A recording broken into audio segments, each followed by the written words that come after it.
Hello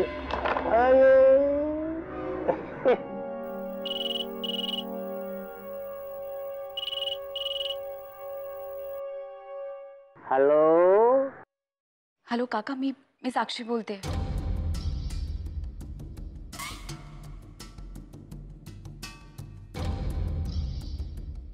बोल बेटा साक्षी. राजचा काही पत्ता लागला करायचा? काका, राज माझ्याच बरोबर आहे. काय काय काय झालं काका? काय नाही काय वय झालं ना आता. मला सांग राज माझा विवेक कसा आहे का? कुठं आहे तो? काका ऍक्च्युली तेच सांगायला मी तुम्हाला फोन केलाय. राज या सगळ्यातून बाहेर यावा असं मला मनापासून वाटतं आणि म्हणूनच मी त्याला इथे भेटायला आले होते. पण तो माझं ऐकेल असं मला वाटत नाही. काका, तुम्ही जर इथे आलात आणि त्याला समजवलंत ना तर तो ऐकेल आपलं असं मला वाटतं. मी काम कर साक्षी, मला त्याचा पत्ता दे. मग तिथे येऊन त्याला कसं सुधारायचं ते मी बघतो. हा देतेस ना पत्ता? हां सांगते. हा लिहून. एक मिनिट आहे. हा बाळा, एक मिनिट. सांग सांग सांग.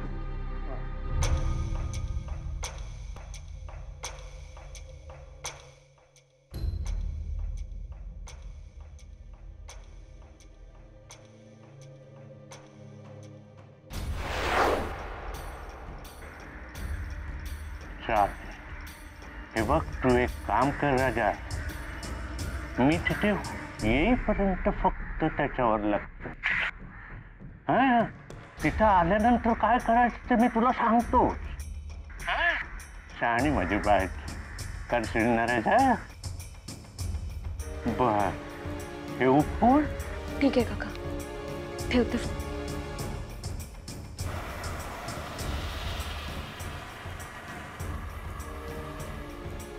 राज, हे विवेक तुझ्या हेरंबकाक्षांना भेटावं असं वाटतं ना रे तुला? वाटतं ना?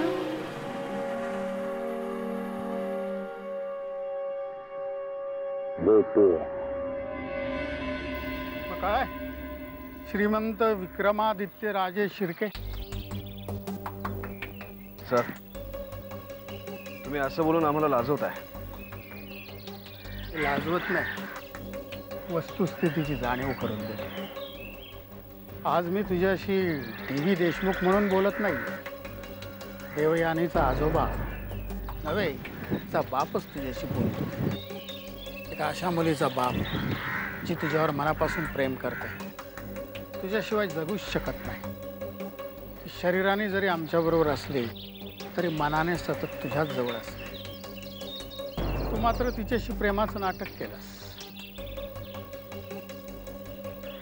असं का बोलताय सर? आमचं खरंच प्रेम आहे देवयानी. मी तुझ्या भूतकाळाविषयी बोलतोय.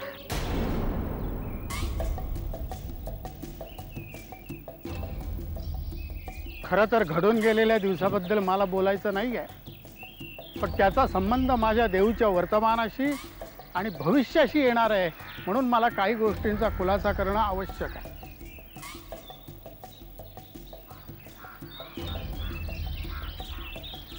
माझ्यावर आणि देवयानीवर सूड घेण्यासाठी तू देवयानीशी प्रेमाचं नाटक केलंस. संपलं असं वाटत असताना आपल्या राजकीय स्वार्थासाठी तू तिच्याशी लग्नही करायला तयार झाला. देवयानीचं नशीब थोर, म्हणून तुझ्या दृष्टीनं अखेरडा हा म्हातारा वेळेवर बरा झालो आणि देवयानीला त्याच्यातून अलगद वाचवलं. त्या सगळ्या घटना पाहिल्यानंतर तुम्हा लोकांना लग्न म्हणजे दोन जीवांचा मेळ वाटतो का भातुकलीचा खेळ वाटतो?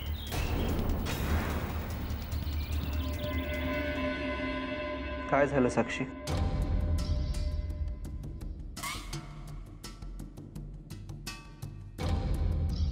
कुठे काय डिस्टर्ब वाटतेस? डिस्टर्ब मी नाही, तुझं आपलं उगाच काहीतरी. साक्षी, माझ्या नजरेतनं कधीच काही सुटू शकत नाही.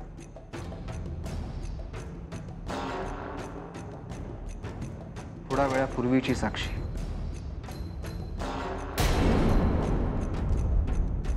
आणि आत्ताची साक्षी यात खूप फरक आहे.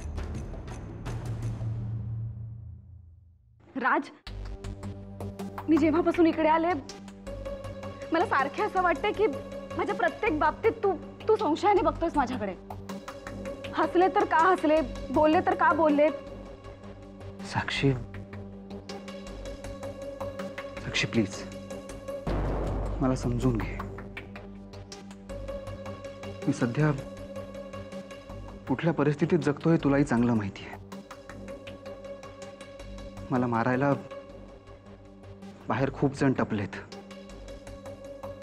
आणि त्यांना विरोध करण्यासाठी मी एकटा आहे. माझ्या जागी तू असतीस तर तू कशी वागली असतीस? राज, पण तुझ्या ह्या अशा वागण्याचा त्रास होतो.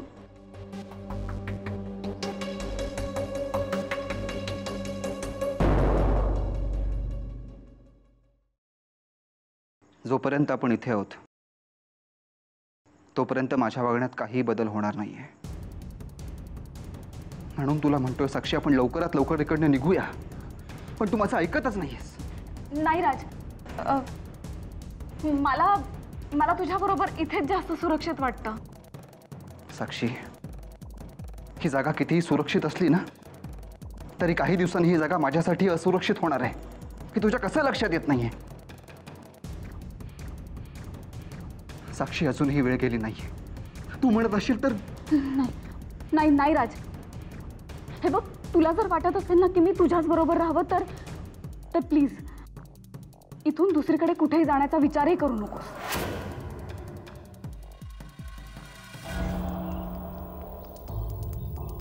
सर,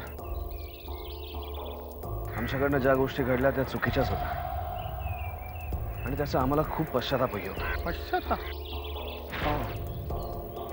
तुला पश्चाताप होतोय आणि मला आश्चर्य वाटतंय देवयानीबद्दल, त्या वागण्याबद्दल. कारण एवढं सगळं घडून सुद्धा तिचं तुझ्यावरचं प्रेम आढळ आहे आणि त्या प्रेमासाठी तिनं माझ्याशी वाद घालण्याचं धाडस केलं आहे. तुझं तिच्यावर प्रेम नाही, तू तिच्याशी लग्न करणार नाहीस हे माहीत असून सुद्धा ती तुझ्याशी लग्न करायला अडून बसलेली आहे. कारण तुझ्या या व्यक्तिमत्वाच्या श्रीमंतीच्याही पलीकडे जाऊन तिला तुझ्यातला माणूस दिसला आहे आणि केवळ तिला वाटतं म्हणून तुमच्या लग्नाची बोलणी करण्यासाठी आपण आज या ठिकाणी उभे आहोत. पण याचा अर्थ देवयानीच्या आग्रहाला बळी पडून मी लग्नाला परवानगी दिली असा होत नाही. देवयानीला कितीही वाटत असलं तरी तुझं देवयानीवर प्रेम आहे असं मला अजिबात वाटत नाही.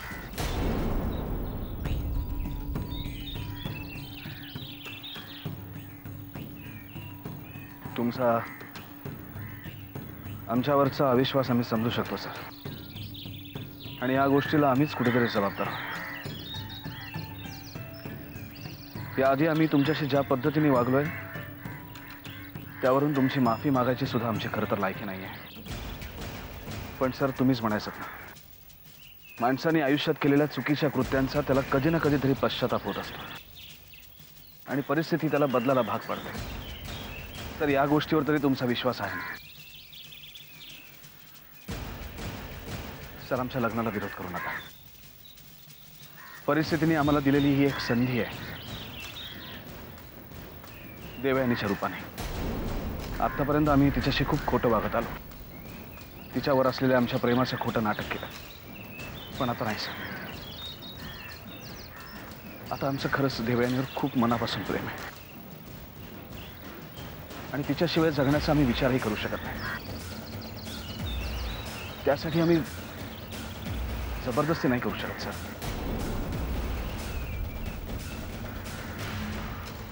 आम्ही फक्त विनंती करू शकतो सर,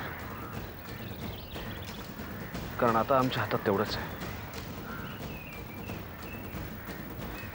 तू हात जोडावेस अशी माझी इच्छा नाही. फक्त मला एवढंच सांग की तुझं देवयानीवर प्रेम आहे की नाही. मला या लग्नाला परवानगी द्यायला आवडेल, पण त्याआधी तू सिद्ध केलं पाहिजेस की तुझंही देवयानीवर प्रेम आहे.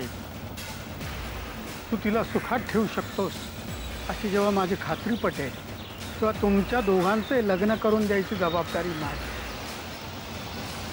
आणि केवळ हेच सांगण्यासाठी मी तुला इथं बोलवलं होतं. सर तुम्ही सांगा आम्ही काय करून दाखवू. आम्ही काय केलं म्हणजे तुमचा आमच्यावर विश्वास बसेल. सगळ्यात आधी तुला विक्रमादित्य म्हणून स्वतःला सिद्ध करावं लागेल, राजे शिर्के म्हणून नाही. कारण लोक आत्ता तुला ओळखतायत ते राजे शिर्के म्हणून, विक्रमादित्य म्हणून नाही. जमेल तुला राजे शिर्के या नावाचा त्याग करायला?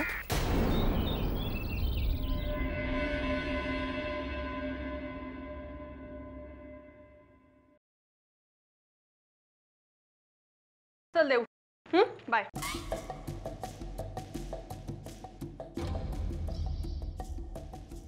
देऊ अगं टेन्शनमध्ये दिसतेस, काही प्रॉब्लेम आहे? नाही ग, सहजच. देऊ तुला नसेल सांगायचं तर नको सांगूस. मला तसं वाटलं म्हणून विचारलं मी. श्रावणी, अगं तसं काही नाही आहे. म्हणजे तू गैरसमज करून घेऊ नकोस. ॲक्च्युली ना विक्रम आला होता दादूंना भेटायला. आला होता म्हणजे दादूंना भेटून गेला सुद्धा? नाही नाही, दादूंना त्याच्याशी काहीतरी महत्त्वाचं बोलायचं होतं म्हणून दादू त्याला घेऊन बाहेर गेले. अच्छा असं आहे होय. म्हणजे आज मॅडमचं लग्न ठरणार आहे. अगं तू तर खुश असायला हवंस देऊ. डोंट वरी, सगळं व्यवस्थित होईल. I hope so. देऊ ऑल द बेस्ट. माझी खात्री आहे तुझ्या मनाप्रमाणेच सगळं होईल.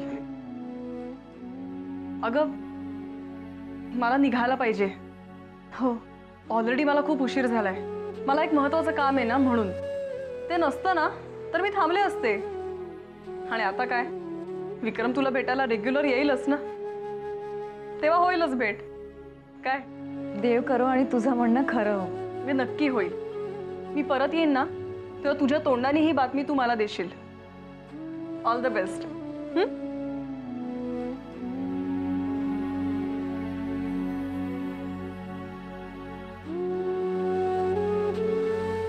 देऊचं तुझ्याशी लग्न झालंच तर तुझ्या घरच्यांनाही तिला स्वीकारावी लागेल. तुझ्या घरचे तिला स्वीकारतील अशी खात्री तू देतोस? सर आमच्या घरच्यांना आम्ही समजावू. समजावण्याचा प्रयत्न तर नील राजांनी केला होता. त्यांचं रागिणीवर अफाट प्रेम होतं. काय झालं त्याचं?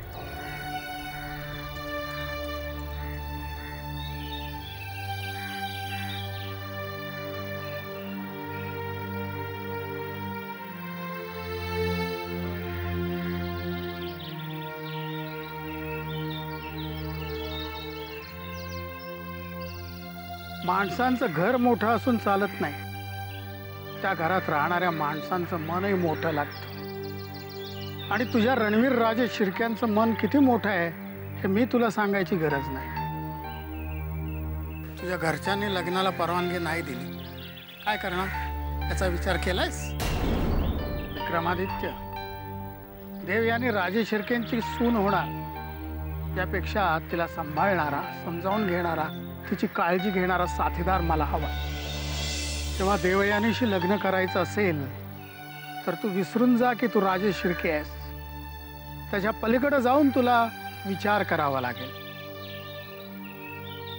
सर खरं तर राजे शिर्के सोडून आम्ही नुसतं जगण्याचा कधी विचारच केला नव्हता. तुमचं बोलणं आमच्या लक्षात येत आहे, पण नेमकं काय करायला हवं ते कळत नाहीये. सर तुम्हीच सांगा ना आम्ही काय करू. ठीक आहे, मी तुला 1 महिन्याची मुदत देतो.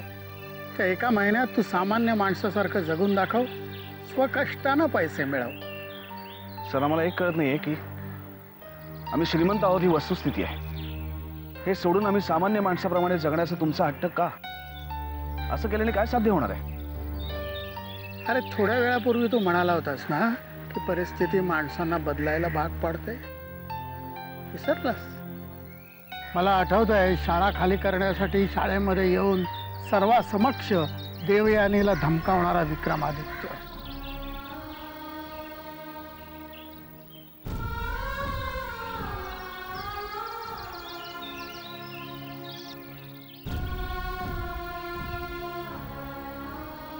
हा खरंच विक्रमादित्यामधला बदल आहे की आजूबाजूची परिस्थिती बदलल्यामुळं विक्रम असा वागतोय?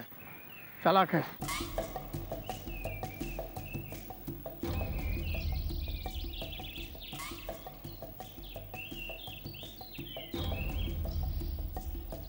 सर, आत्ता आमच्या हळूहळू तुमच्या बोलण्यातला अर्थ लक्षात येतो.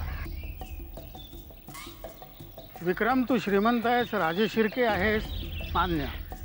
पण उद्या परिस्थिती बदलली तर तू गरीब माणूस सुद्धा होऊ शकतोस. तुला कळतंय ना मी काय म्हणतोय? असं समज, परिस्थिती तुला नव्यानं आयुष्य जगण्याची एक संधी देते. बघ, विचार कर.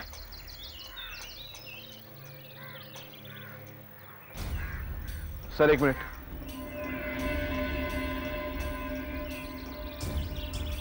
तुमचा प्रस्ताव आम्हाला मान्य आहे. तर पुढच्या 1 महिन्यामध्ये आम्ही आमचं अस्तित्व सिद्ध करून दाखवायला तयार आहोत. देवयानीसाठी आम्ही राजे शिर्के आहोत हे विसरून एक सामान्य माणूस म्हणून आमचं पुढचं आयुष्य जगायला तयार आहोत.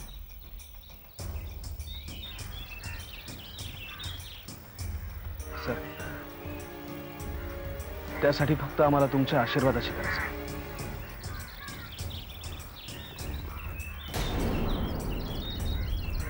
मला तुझ्याकडनं हीच अपेक्षा होती.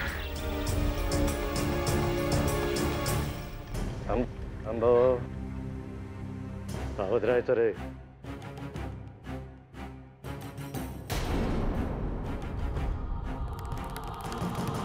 साक्षी, कोणीतरी आलंय. हो. हो, म्हणजे मला सुद्धा असंच वाटतं कोणीतरी आलंय.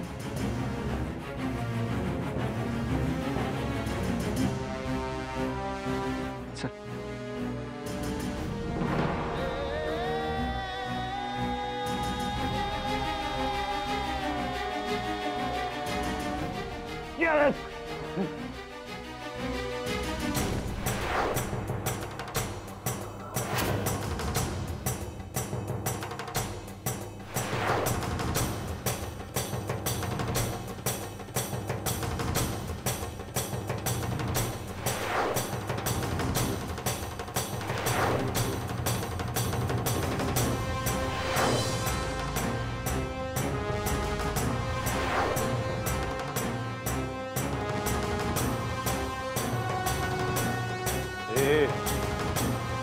बऱ्या